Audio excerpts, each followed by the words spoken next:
A cherub is a winged angelic being who is considered to attend on the Abrahamic God in biblical tradition. The concept is represented in ancient Middle Eastern art as a lion or bull with eagler wings and a human face, and regarded in traditional Christian angelology as an angel of the second highest order of the ninefold celestial hierarchy. Cherubim are mentioned throughout the Hebrew Bible and once in the New Testament in reference to the mercy seat of the Ark of the Covenant. They also make an appearance in Islamic tradition. Origins. The Hebrew term cherubim is cognate with the Assyrian term caribou, Akkadian term kuribu, and Babylonian term caribou. The Assyrian term means great, mighty, but the Akkadian and Babylonian cognates mean propitious, blessed. In some regions the Assyro-Babylonian term came to refer in particular to spirits which served the gods. In particular to the Cherub, the Assyrians sometimes referred to these as kerubu, a term grammatically related to caribou. They were originally a version of the Cherub, protective deities sometimes found as pairs of colossal statues either side of objects to be protected, such as doorways. However, while the Cherub were popular in Mesopotamia, archaeological remains from the Levant suggest that they were quite rare in the immediate vicinity of the Israelites. The related lamassu, on the other hand, were the most popular winged creature in Phoenician art, and so scholars suspect that cherubim were originally a form of lamassu. In particular, in a scene reminiscent of Ezekiel's dream, the Megiddo ivory carvings found at Megiddo, depict an unknown king being carried on his throne by hybrid winged creatures. The lamassu was originally depicted as having a king's head, a bull's body, and an eagle's wings, but because of the artistic beauty of the wings, these rapidly became the most prominent part in imagery. Wings later came to be bestowed on men, thus forming the stereotypical image of an angel. The griffin, a similar creature, but with an eagle's head rather than that of a king, has also been proposed as an origin, arising in Israelite culture as a result of Hittite usage of griffins, and some have proposed that griffin may be cognate to cherubim. But lamassu were significantly more important in Levantine culture, and thus more likely to be the origin. Early Semitic tradition conceived the cherubim as guardians devoid of human feelings whose duty was to represent the gods and guard sanctuaries from intruders. This conception is similar to an account found on Tablet 9 of the inscriptions found at Nimrud, in which the cherubim, like the Cherub, depicted storm deities, particularly the storm winds. It has been suggested that the image of cherubim as storm winds explains why they are described as being the chariot of the Lord in Ezekiel's visions, the books of Samuel, the parallel passages in the later Book of Chronicles, and passages in the early Psalms. And he rode upon a cherub and did fly, and he was seen upon the wings of the wind. In the Bible, cherubim first appear in the Bible in the Garden of Eden, to guard the way to the tree of life. In Isaiah chapter 37 verse 16, Hezekiah prays, addressing Yahweh as enthroned above the cherubim. Cherubim feature at some length in the book of Ezekiel. When they first appear in chapter 1, when Ezekiel was by the river Chebar, they are not called cherubim until chapter 10. But he saw the likeness of 4 living creatures, each of them had 4 faces and 4 wings, with straight feet with a sole like the sole of a calf's foot, and hands of a man under their wings. Each had 4 faces: the face of a man, the face of a lion on the right side, the face of an ox on the left side, and the face of an eagle. In Ezekiel chapter 10, another full description of the cherubim appears with slight differences in details. 3 of the 4 faces are the same, man, lion and eagle, but where chapter 1 has the face of an ox, Ezekiel chapter 10 verse 14 says, face of a cherub. Ezekiel equates the cherubim of chapter 10 with the living creature of chapter 1 by saying, this is the living creature that I saw by the river of Chebar, in Ezekiel chapter 10 verse 15, and in Ezekiel chapter 10 verse 20 he says, this is the living creature that I saw under the God of Israel by the river of Chebar, and I knew that they were the cherubim, in a psalm of David. that appears in 2 Samuel chapter 22 verse 11 and Psalms 18:10. David says that the Lord rode upon a cherub, and did fly, and he was seen upon the wings of the wind. The words cherub and cherubim appear many other times in the Holy Scriptures,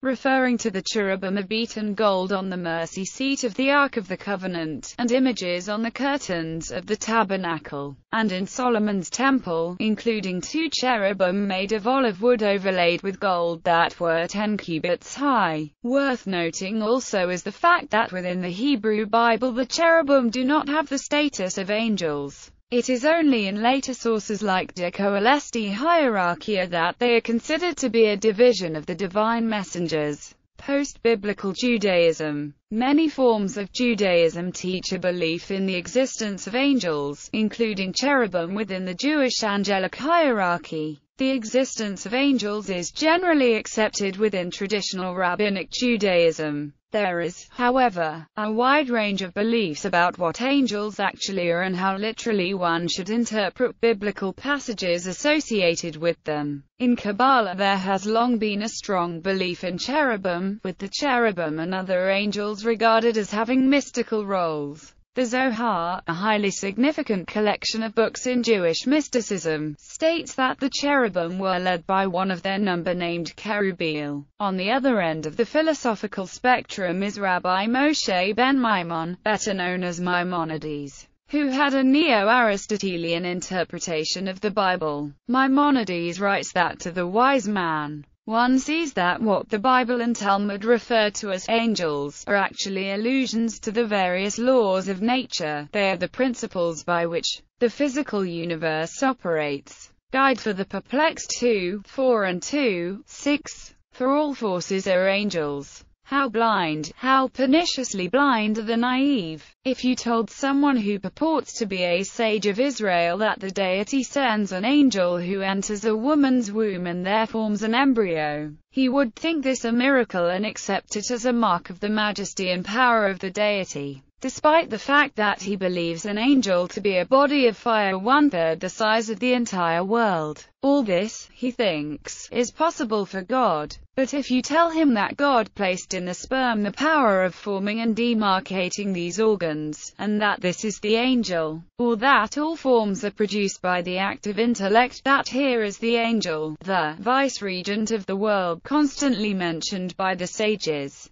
then he will recoil, for he, the naive person, does not understand that the true majesty and power in the bringing into being of forces which are active in a thing, although they cannot be perceived by the senses. Thus the sages reveal to the aware that the imaginative faculty is also called an angel, and the mind is called a cherub. How beautiful this will appear to the sophisticated mind, and how disturbing to the primitive. Maimonides says that the figures of the cherubim were placed in the sanctuary only to preserve among the people the belief in angels, there being 2 in order that the people might not be led to believe that they were the image of God. Reform Judaism and Reconstructionist Judaism generally either drop references to angels or interpret them metaphorically. Cherubim are discussed within the Midrash literature. The 2 cherubim placed by God at the entrance of paradise were angels created on the 3rd day, and therefore they had no definite shape, appearing either as men or women, or as spirits or angelic beings. The cherubim were the first objects created in the universe. The following sentence of the Midrash is characteristic. When a man sleeps, the body tells to the neshama what it has done during the day. The neshama then reports it to the nephesh to the angel to the cherub, and the cherub to the seraph, who then brings it before God.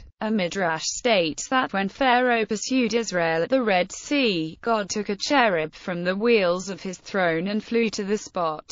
For God inspects the heavenly worlds while sitting on a cherub. The cherub, however, is something not material, and is carried by God, not vice versa. In the passages of the Talmud that describe the heavens and their inhabitants, the seraphim, Ophanim, and Hayot are mentioned, but not the cherubim, and the ancient liturgy also mentions only these 3 classes. In the Talmud, Josahar Gelili holds that when the Birkat Hamazon is recited by at least 10,000 seated at one meal, a special blessing, "Blessed is Hashem our God, the God of Israel, who dwells between the cherubim," is added to the regular liturgy. Islamic tradition. Cherubs are not mentioned by name in either the Quran or authentic hadith, but many traditions based on these sources have developed about them. In Islamic tradition, cherubs are angels who hold God's throne. They ask God to forgive, bless and protect the righteous. In 42:8, the Quran says, "Those angels who carry the throne and those around it exalt Allah with praise of their Lord and believe in Him and ask forgiveness for those who have believed, saying, Our Lord, you have encompassed all things in mercy and knowledge. So forgive those who have repented and followed your way and protect them from the punishment of hellfire." Also in 69-17-18, "And the heaven will split open, for that day, judgment day, it is infirm, and the angels are at its edges,